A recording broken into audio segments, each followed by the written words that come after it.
All right, after the WebBot video, it's time for a normal daily news video, if you will. And I want you to know how much I like you guys. You know how I've always said I was doing these videos before you were even allowed to get money. You know, advertising revenue, all that crap. And then they started and allowed you to just do those little overlay ads, little square ones. You know, like you're really going to click it to get off the video and go to the person's website. Those things sucked. But then they allowed video ads, which did very well. That's when reasonable money started coming in to anybody, honestly, that was doing videos like myself. So what I'm telling you is I love you guys so much. Like I always tell you, I was doing it for free back then. And if you could see the massive, unprecedented decline in revenue due to this ad boycotting crap, now Google's flagging channels or whatever, I don't even know what they're doing. You would say, oh my God, I can't believe this. It's devastating. However, did you notice a slowdown in JSNP4 producing 3 videos a day? And I've known this since Monday, actually Monday. No, because I'm still reporting on stuff that needs to be reported on. Ads, no ads, good money, okay money, terrible money, doesn't matter. The news is there. Papa's reporting. Okay, I got you covered. Zero Hedge has an article, and it goes in a little more in depth on the link that they post on here if you want to know more. And this is a very short article, so the answer is yes, you do want to know more. And I thought about this. This is actually originally from John Rubino at dollarcollapse.com. Makes up a very good point. The baby boomers. It's the baby boomers. And there's a law. By law, they have to sell off their stocks, investments, I should say, at 70 and a half years old. And the baby boomers, in case anyone doesn't really know what that is, I'm going to give you the actual textbook description, just so we're all clear. I know exactly what it is. Baby boomers are the demographic group born between the post-World War II baby boom, approximately the years 1946 and 1964. This includes people who are between 53 and 71 years old in 2017, according to the U.S. Census Bureau. However, according to the Strauss-Howe generational theory, baby boomers are defined as people between 43 and 1960, which would include people who are between 57 and 74 years old in 2017. Anyway, the point, though, is, let's continue. Why not? Why am I stopping? Let's just continue. Let's do this. The term baby boomer is also used in a cultural context, so it is difficult to achieve broad consensus of a precise date definition. But the point is, they called it the baby boomers because there were people, we'll just say, creating babies out of control during that time period. The wars were ending, soldiers coming back, getting with their girlfriends, wives, everything. Let's make some babies, have some kids. And this particular group of people had a lot of kids. So there was a lot of children being born during this time frame.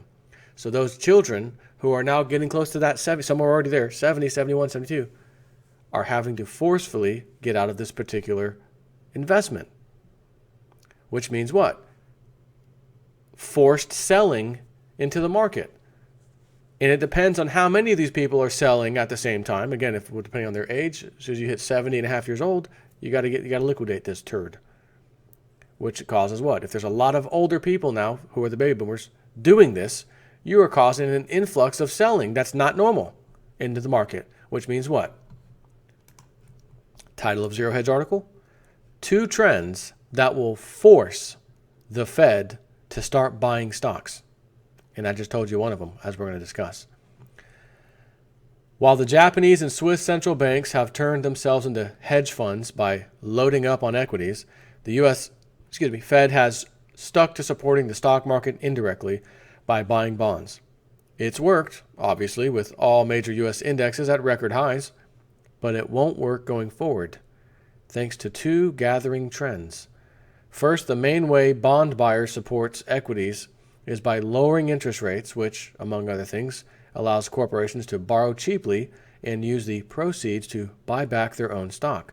Companies avoid paying dividends on the repurchased stock, and the government gets capital gains tax revenue from a bull market. From a short-sighted Keynesian perspective, it's a win-win. Alas, the new age public-private partnership on running out of steam. Interest rates have fallen about as far as they can fall, and corporations have borrowed about as much as they can borrow. So the buyback binge is topping. Share buybacks sink for a second straight year, according to Forbes. According to S&P Dow Jones indices, companies of the S&P 500 index in the fourth quarter pulled back on their share of repurchases by 7.2% from the fourth quarter of 2015, although they accelerated 20.6% sequentially. Companies spent $135.3 billion buying back their shares during the fourth quarter, compared to $112.2 billion from the third quarter and $145.9 billion in the fourth quarter 2015. For the full year, they spent $536.4 billion, more than $500 billion, on buybacks, a decline from $546.4 billion in 2015 and $553.3 billion in 2014. The first time the index saw 2 consecutive years of declines since the financial crisis of 2008 and 9. A longer-term, but potentially much bigger problem for equities can be found in the structure of U.S. retirement savings accounts. At age 70, holders of IRAs are required to start cashing them out, and as the number of boomer retirees soars, the size of these required sales will rise commensurately. Here's a snippet from a longer analysis by the Economica's Chris Hamilton, and the full article is here, which he says required minimum distributions spell disaster and even greater intervention as sellers to overwhelm the buyers. There's going to be too many sellers, baby boomers, than there are buyers. Simply put, investing for the long term had its time, but that time is drawing to a close. The math is pretty simple. We'll have too many sellers and too fewer buyers. Why? At age 70 and a half years old, retirees are mandated by force of law to sell tax-deferred assets accumulated over their lifetime, and to do so in a 15-year period. Conversely, buyers, incented by tax deferral, but not forced to by law, generally have a 35-year window of accumulation. Over the past 65 years, on a population basis, there were 3 new buyers for every new seller. But over the next 25 years, on a population basis, there will be 3 new sellers for every new buyer.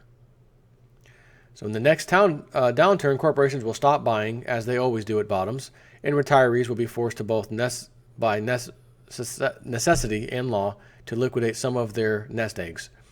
Combined, these sales will put unacceptable downward pressure on stock prices, leading to the kinds of instability that over-leveraged systems cannot handle.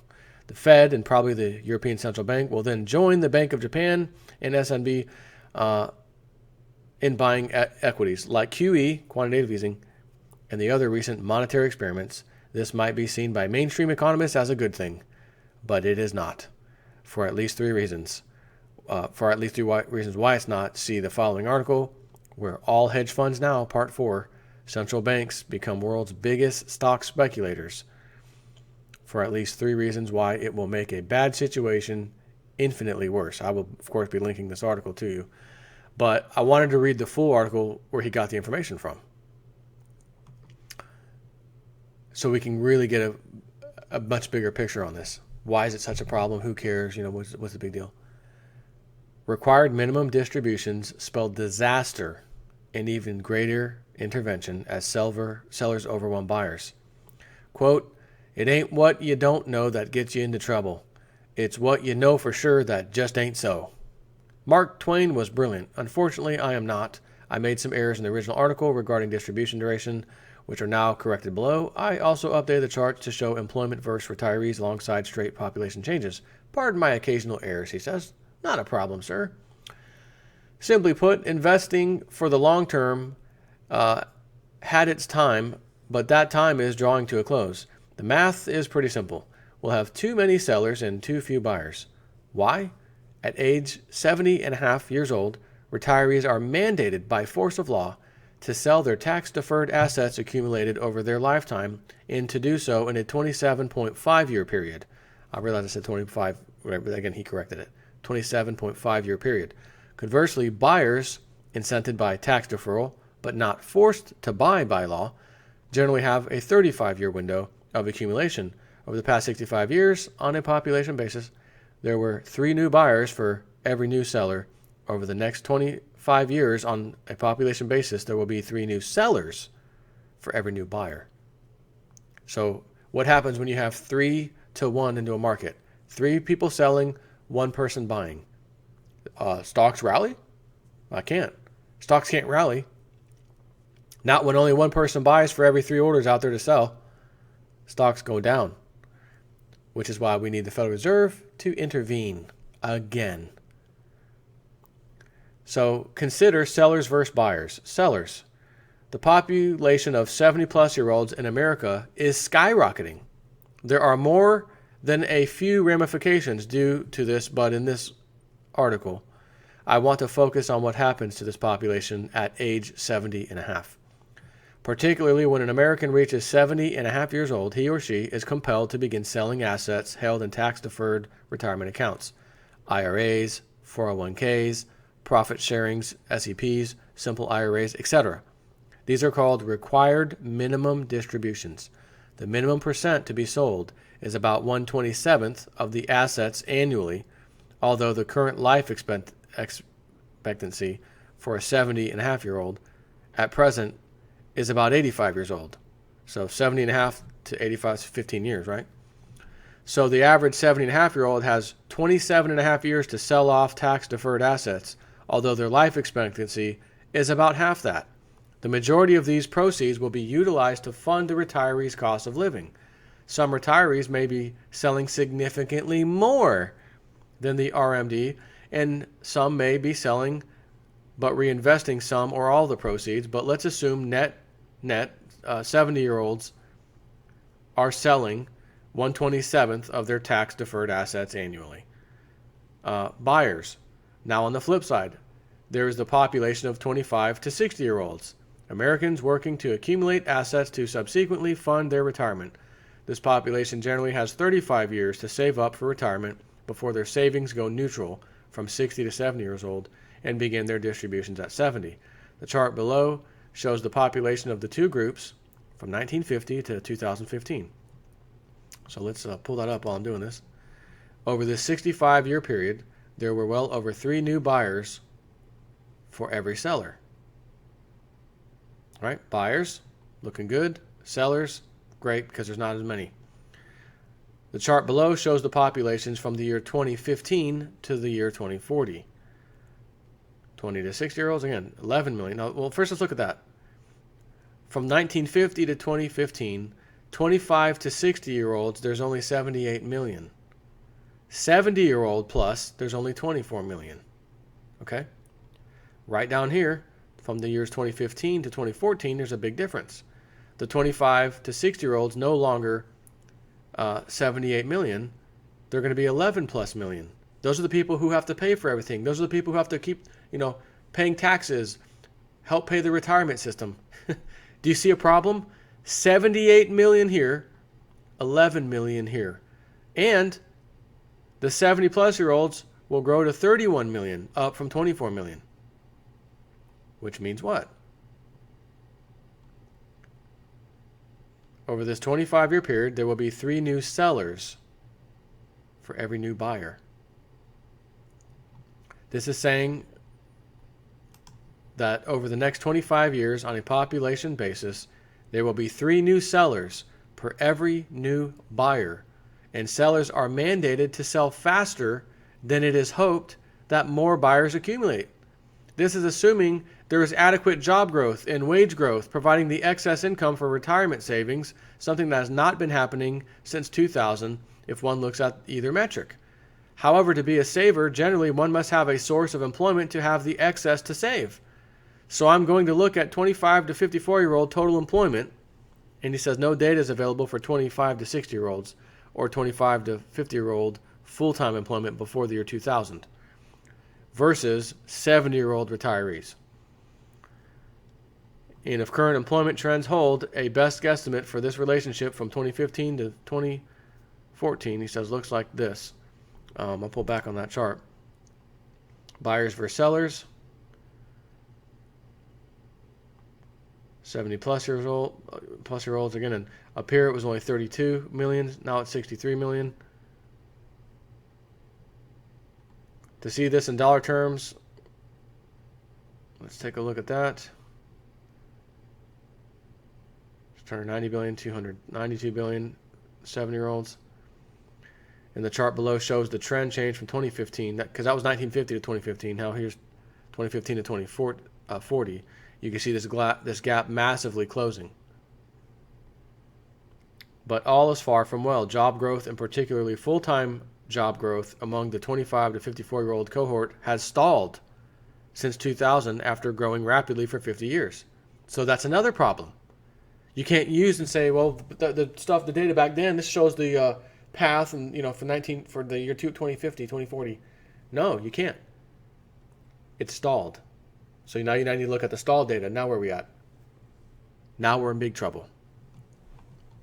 As far as wage growth, just ain't what it used to be.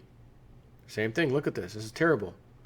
And if we make an assumption that the significantly slower growth in full-time jobs and wage growth results in just a 15% reduction in retirement savings among the 25 to 54-year-old employment base, the mandated sellers and buyers converge by 2040. Some may wonder, what about foreign investment coming into the U.S. markets to save the day? Consider this. And those wondering about U.S. real estate, much of the same dynamics are in play right here. Invest accordingly. So again, I will link the original link, and I'll take you right to this site as well, this guy's blog, in case you want to dive or delve a little further into it yourself. By all means, have at it if you want to. Yeah, take care.